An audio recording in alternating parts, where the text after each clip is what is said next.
hvis vi har en ligning, der hedder 16x plus 7 er lig med 151 minus 8x.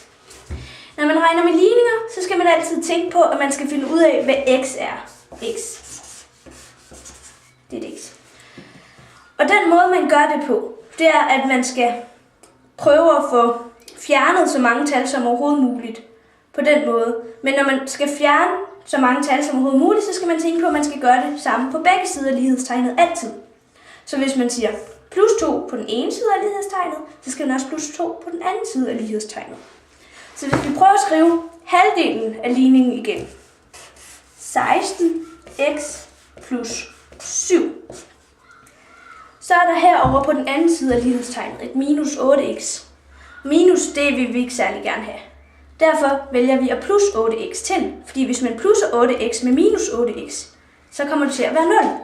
Og man skal altid gøre det samme på begge sider af lighedstegnet, så vi skal også plus 8x herover.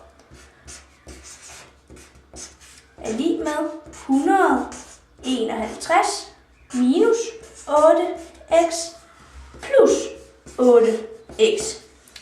Og 16x plus 8x er lig med 24x plus 7 er lig med, så står der minus 8x plus 8x er lig med 0.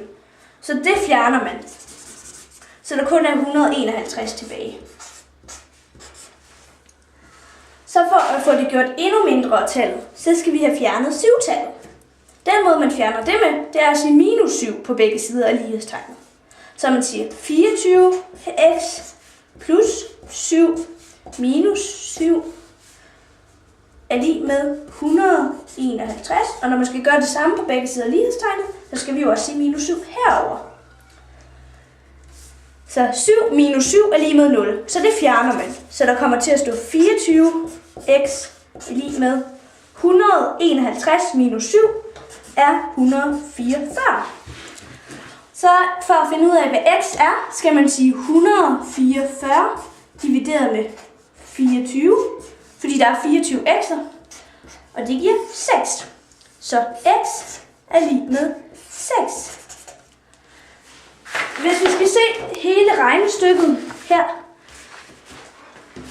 så er hele regnestykket regnet igennem her.